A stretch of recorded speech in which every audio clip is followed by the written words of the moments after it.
माता वैष्णो देवी भवन में अकीदतमंदों की जानिब से चढ़ाई गई तकरीबन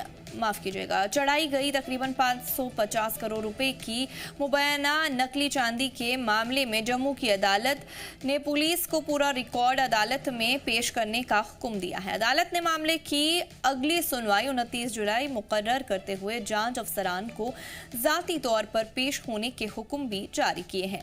बताया जाता है कि माता वैष्णो देवी के दरबार में श्रद्धालुओं की तरफ से 20 टन से ज्यादा चांदी चढ़ाई गई थी, जिसकी बाजारी कीमत करीब 550 करोड़ रुपए आंकी गई है।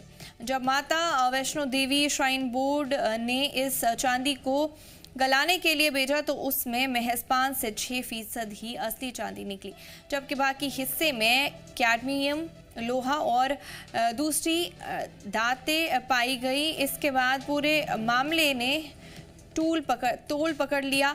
मामला सामने आने पर जम्मू के एडवोकेट दीपक शर्मा ने 9 मई को पुलिस और एसएसपी जम्मू को तफसीली शिकायत देकर एफआईआर दर्ज करने और मुकम्मल तहकीकात की मांग की।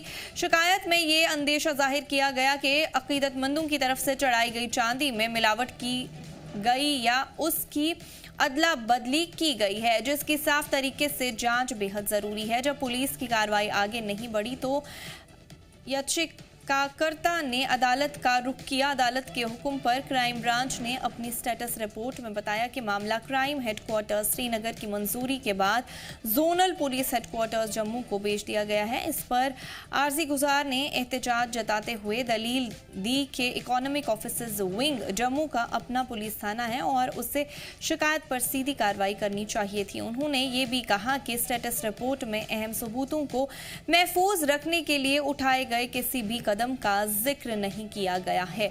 इन दलीलों को सुनने के बाद जम्मू के चीफ जुडिशियल मैजिस्ट्रेट ने जांच अधिकारी को पूरे रिकॉर्ड के साथ 29 जुलाई को जाती तौर पर अदालत में पेश होने का हुक्म दिया है। अब इस मामले की अगली सुनवाई पर सबकी नजरें टिकी हुई हैं।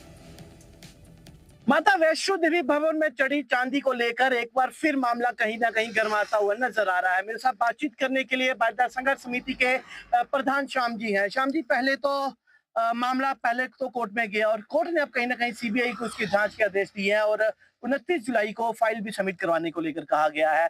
आपकी समिति किस नजरिए से देखेगी इसको? देखिए, बारीदार संघर्ष कमेटी तो पहले भी इन मसलों पे बोलती रही है। मेरा ये कहना है कि मंदिरों पे ऐसा क्यों हो रहा है, क्योंकि मंदिर में चढ़ाई गई चांदी जो है, अगर वो इतनी डुप्लीकेट निकलती है, और मैं ये कहना चाहता हूँ सिर्फ 5% ही प्योर चांदी थी, बाकी सब कुछ उसमें डुप्लीकेट थी, तो ये एक बड़ा चिंता का विषय था। क्योंकि इस पे तो मीडिया ने काफी इसको पहले भी हाईलाइट किया, लेकिन जितने भी डिपार्टमेंट है जिनके जिम्मे जो इंक्वायरी रहती है उनके तरफ से कोई इसमें पहल नहीं की गई। तो अब ये माननीय हाईकोर्ट ने इसमें संज्ञान लिया और हाईकोर्ट ने क्राइम ब्रांच को तलब किया है और 29 तारीख को उन्होंने पेश होना उसमें रिकॉर्ड के साथ में उसमें क्या किया है उन्होंने। तो ये मेरा मानना है कि इस पे प्रॉपर इंक्वायरी होनी चाहिए। कौन इस पे कसूरवार है, क्या श्राइन बोर्ड की तरफ से इसमें कहीं गलती की गई है, जहाँ जो चांदी चढ़ाते हैं पीछे की जिससे जो खरीदते हैं क्या उसमें कहीं मिलावट थी, तो ये इंक्वायरी होनी चाहिए और ये सच लोगों के सामने आना चाहिए। बिल्कुल श्याम, मैं आपको यहाँ पे रोकना चाहूंगा। मैं ये चीज भी जानना चाहेंगे कि आप कहीं ना कहीं स्थानीय यहाँ के लोकल लोग भी हैं। माँ के दरबार में कई सारे लोग जो है मनोकामना पूरी होती है, उसके बाद चांदी के छत्र जो है माँ को अर्पित करते हैं और कई सारी दुकानें कटरा में है। हालांकि आज जब हमारी जी की टीम वहां पर गई तो उन्होंने साफ तौर से बोल दिया कि हमने बेचना बंद कर दी है।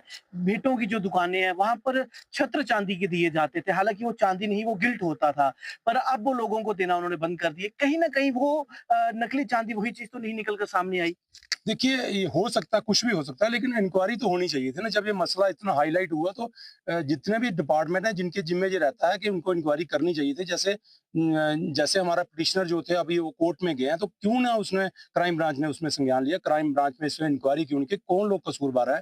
क्योंकि उसमें हमने ये भी सुना है कि उस चांदी में कुछ जहरीला धातु जो था जो कि इंसान के लिए खतरनाक हो सकता है, तो वो उसमें है। तो ऐसी चीजें कौन सप्लाई कर रहा है, कहाँ से आ रही हैं, कौन इसको बेच रहा है और कैसे ये भवन तक पहुंच रही है, ये इंक्वायरी होनी चाहिए थी। और अगर कोर्ट ने इसमें संज्ञान लिया तो हम उसका वेलकम करते हैं। बिल्कुल, कोर्ट के द्वारा जो आदेश जारी किए गए हैं उसमें साफ तौर से कहा है सीबीआई को 29 तारीख तक जो अपनी फाइल है उसे सबमिट करवाना होगा। आखिरकार ये 500 करोड़ रुपए की जो चांदी वहां पर नकली पाई गई, कहां से आई, कहां से, क्या किसी यात्री ने वहां पर ये जो चांदी चढ़ाया करते थे वो नकली चढ़ाई गई, या फिर जो कंपनी के द्वारा वहां पर मेल्ट के दौरान ये मामला निकलकर सामने आया था? ये अपने आप में एक बड़ा सवाल जरूर है। कटरा से शुभम शर्मा, जी मीडिया के लिए। श्री माता वैष्णो देवी भवन में चढ़ी चांदी का मामला एक बार फिर तोड़ पकड़ता हुआ नजर आ रहा है। मैं जानकारी देते हुए बताऊं तो अब इस मामले में जम्मू कश्मीर हाई कोर्ट के द्वारा सीबीआई को एक नए आदेश जारी किए गए हैं। आने वाले 29 जुलाई तक सीबीआई को इसकी पूरी जांच की रिपोर्ट जो है वो जम्मू कश्मीर कोर्ट में सबमिट करवानी होगी। इससे पहले मैं आपको ये भी बताऊं तो एडवोकेट दीपक शर्मा के द्वारा जो है ये याचिका एक जम्मू कश्मीर हाई कोर्ट में दी गई थी कि आखिरकार कहां से ये नकली चांदी जो है वो भवन में चढ़ाई गई, क्योंकि श्रद्धालु जो है वो मां वैष्णो देवी के दरबार में जब मनोकामना पूरी होती है तो वो लोग मां के भवन में जाकर चांदी के छत्र जो है मां को अर्पित करते हैं। इस तरीके की अगर मैं बात करूं तो मई महीने में ये याचिका जो है इसे दायर किया गया था, और उसके बाद अब अगर मैं बात करूं तो दीपक शर्मा के द्वारा जो ये फाइल लगाई गई थी, इससे पहले बोर्ड प्रशासन के द्वारा जो जितनी भी चांदी है इसे नोएडा की एक कंपनी में मेल्ट करने के लिए भेजा गया था, और वहीं कंपनी के द्वारा ये चीज निकलकर सामने आई थी कि लगभग 550 करोड़ के करीब की चांदी जो है वो इसमें नकली पाई गई थी। इसके बाद एक बार फिर अब जम्मू कश्मीर कोर्ट ने इसके ऊपर जोर देते हुए बताया है कि सीबीआई जो है आने वाले 29 जुलाई को इसकी फाइल जो है वो पूरी सबमिट करवाई जाएगी। आखिरकार ये मामला कहां से उलझा कि नकली चांदी जो है वो भवन में कहां से आई, और मां वैष्णो देवी श्राइन बोर्ड प्रशासन की अगर बात करूं तो वो कहीं ना कहीं इस चीज को लेकर अभी तक चुप्पी साधे हुए है। कोई भी प्रशासनिक अधिकारी जो है वो अभी भी चांदी के नकली मामले को लेकर बात करने के लिए सामने नहीं आया है। कटरा से शुभम शर्मा, जी मीडिया के लिए।